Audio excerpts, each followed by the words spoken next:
What's good, everyone? It's RFG back at it today, and we are going to go over something known as vestigial features. Vestigial features. Okay?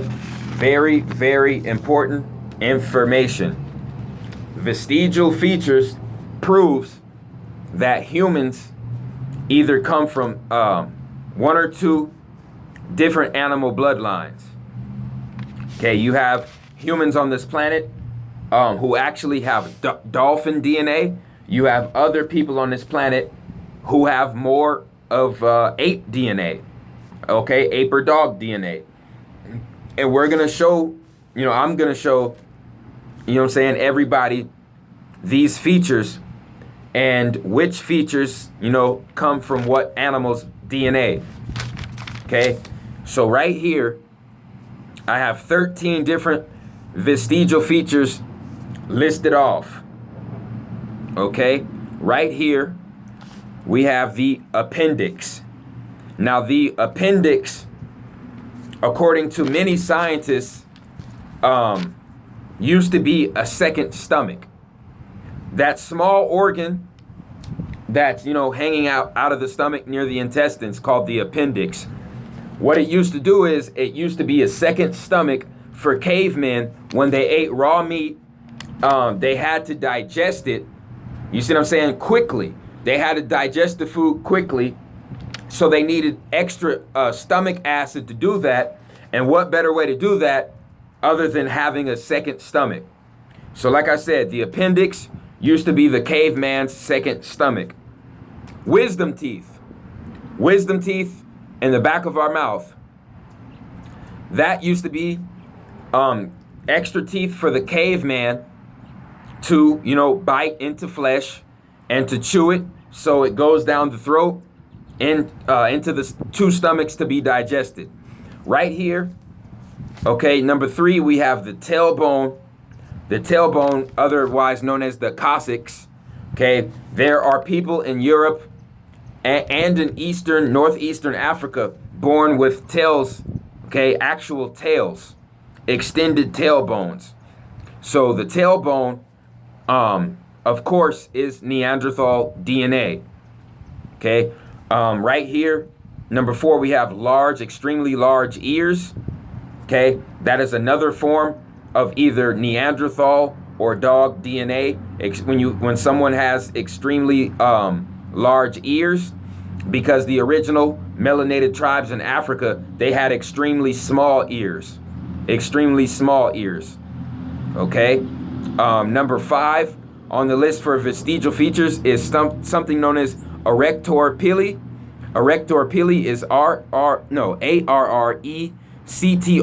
space PILI. And it's another word for goosebumps. Okay, this is connected to your adrenal glands in your body, which give you fight or flight responses. Okay, this is another form of animal DNA for both melanated and unmelanated people on this planet. Number 6 on the list for vestigial features would be the human tonsils. Okay, the human tonsils used to be another form of gills. Okay, the human tonsils used to be another form of human gills, just like the lymph nodes. So at number 7 and number 8, okay, used to be gills for certain humans. The tonsils and the lymph nodes. Okay, actually number 6 and 7. Okay, number 8, we have the male nipples. Yeah, I said it, the male nipples. Now, why would the male nipple be a vestigial feature? I've been telling people for the longest that men are nothing but masculine women. Let me go ahead and prove this. Inside of the male chest is something called a mammary gland, which is supposed to be a gland producing milk, just like a female does. And we have the nipple and the gland to do it. The only reason it's not activated is because men have a high level of testosterone and a low level of estrogen. So therefore, the mammary gland and the true form of the nipple is not activated. So right here, You know what I'm saying? Right here on this earth, men are walking around with breasts, you know, small breasts and mammary glands, but they can't be activated because of low estrogen and high testosterone. And like I said, this goes to show and prove that men are masculine women. Men have breasts, but they're just inactivated because of the low estrogen levels, ladies and gentlemen. Okay? That is very, very profound information. Number 9, we have something called plica semilunanis. Plica semilunanis. You spell it like this: Plica space Semilunanis. Okay, and it is nothing but a third eyelid. Yeah, I said it, a third eyelid that can be seen from people in Europe and in Eastern Africa. This is going to show that certain people have acquired amphibious DNA. Certain people walking around on this planet have acquired amphibious DNA. Okay? And that third eyelid that those people have is just goes to prove it. Number 10 would be any form of scales on your body. Any form of scales on your body. Okay? Go to show that you have some form of amphibious DNA in your body. Okay? And like I said before, there's white people with scales. There's black people with scales. Any kind of so-called race. Okay? Most people on this planet have scales. Number 11 would be excessive body hair. Okay, vestigial feature number 11 would be excessive body hair. Hair on all over your face, hair all over your neck, all over your arms, all over your back. Okay, that is proof without a doubt that you have either dog or ape DNA inside of you. Okay. Yeah, so that's number 11. Number 12 would be something called a fontanelle. If you do your research, the fontanelle is a soft spot on the top of your head. Okay, it's also the soft spot on the top of babies' heads, and it was used for a blowhole. Okay, the fontanelle used to be used for a blowhole for humans. Number 13, okay, and this is very obvious, canine teeth. Canine teeth used to be the, the flesh, the teeth used for flesh eating, okay, for cavemen, okay, canine teeth. So the wisdom teeth and the canine teeth, for the cavemen and the Neanderthals, okay, that allowed them to eat flesh, eat raw flesh more easy. And the appendix, okay, the appendix used to be a second stomach for the Neanderthal. Okay, these vestigial features prove that certain humans either come from apes or dolphins. Now, let me go ahead and prove that this Bigfoot, okay, exists. Look up a doctor named Dr. Melba Ketchum. Melba Ketchum. Melba space Ketchum. Melba Ketchum.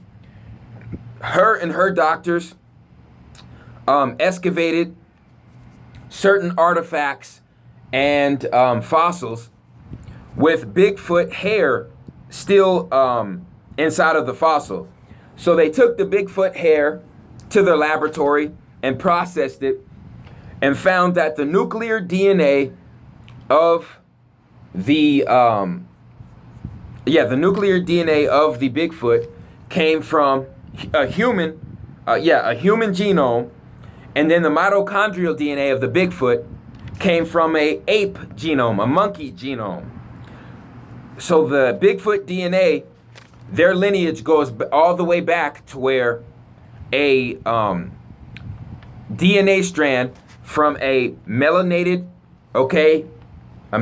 man was mixed with a ape woman, and an ape woman, and it was spliced to create the first bipedal ape man / Bigfoot hybrid.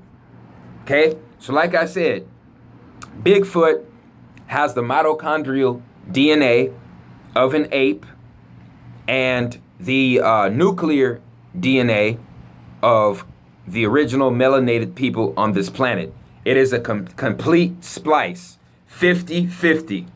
And that is what Dr. Melba Ketchum proves in all of her books and all of her findings, okay? And there's tons of documentaries on her work. I'm really surprised that there's been no attempts on her life, because she basically puts the evolutionary theory to shame as far as connecting Africans to apes. She completely disproves that in all of her findings. Okay? Now, one thing that we can get from this is, okay, if the Caucasian came from the Neanderthal and Bigfoot, where did the melanated people come from? The melanated people, ladies and gentlemen, came from dolphins. Mark my words. The melanated people who were created on this planet were spliced with Anunnaki DNA and dolphin DNA. This is where you get the mermaids, the Moormans, the Mers, the Moors, the Mer people, the original Moors, okay, who were the Moormen, the mermen. You had mermaids and then you had mermen. And these mermen were spliced with dolphin DNA and Anunnaki DNA.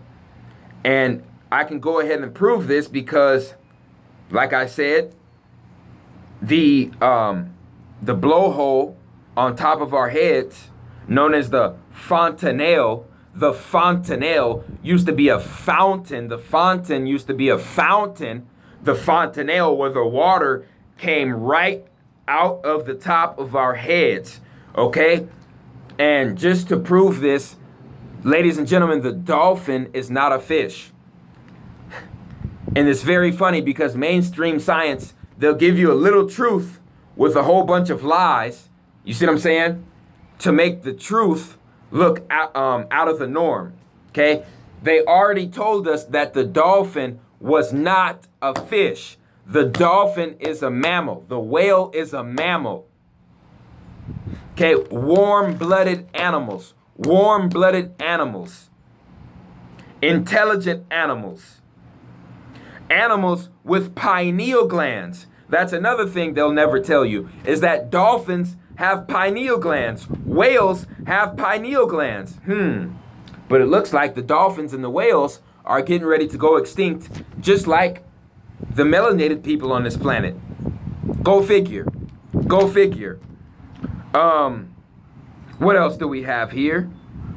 Like I said, we have the tonsils and the lymph nodes. If you do your research, the tonsils and the lymph nodes used to be a form of a gill, okay? But then when certain dolphins were here on this planet, they started to mix dolphin DNA with Anunnaki DNA to create the Moorman and the mermaid, okay? And that's when the blowhole was introduced in our genome. Like I said, if you want to research it, it's called the fontanelle, which used to be the fountain, the fontanelle, when we used to take water in and blow it out of our head through the blowhole and come up for fresh air, because we were amphibious beings. And these vestigial features prove all of it, prove it without a doubt. The most heavily melanated people on this planet, okay, in Africa, have scales. They have no body hair. They have no body hair and have nothing but scales on their bodies, okay?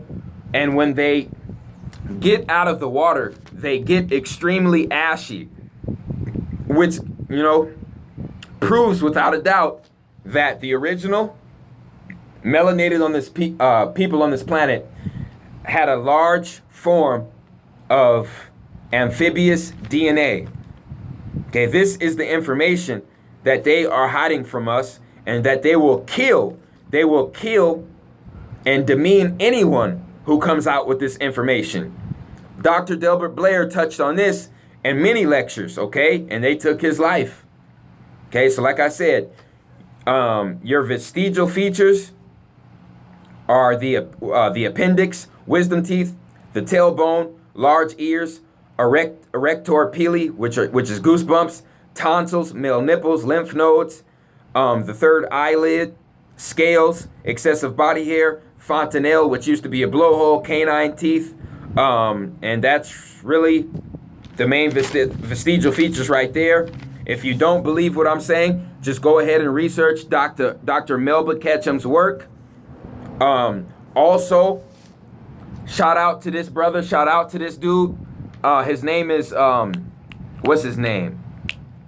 Brett Carr. His name is Brett Carr 2001. It's Brett with two R's at the end of Carr. So BRETCARR 2001. He goes into complete detail of how humans are either from the melanated Anunnaki lineage or the Neanderthal lineage. And he shows you see what I'm saying, step by step, how the DNA was spliced to create the caveman, which we know as the Neanderthal, or the Bigfoot. And like I said, the Bigfoot, if I'm not mistaken, has the mitochondrial DNA of the ape, the nuclear DNA of the human, and the Neanderthal has the opposite, has the mitochondrial DNA of the human and the nuclear DNA of the ape. Okay, he goes step by step on how this cloning slash splicing process took place. That dude's work is amazing. Like I said, Brett Carr 2001, his work is absolutely astonishing. And YouTube is also trying to shut his account down as well. Okay, my next lecture is going to be breaking down Malcolm X's natal chart. I definitely appreciate everybody who keeps supporting RFG movement, Atlantean movement. Like, subscribe, leave a comment. It's the chosen one man.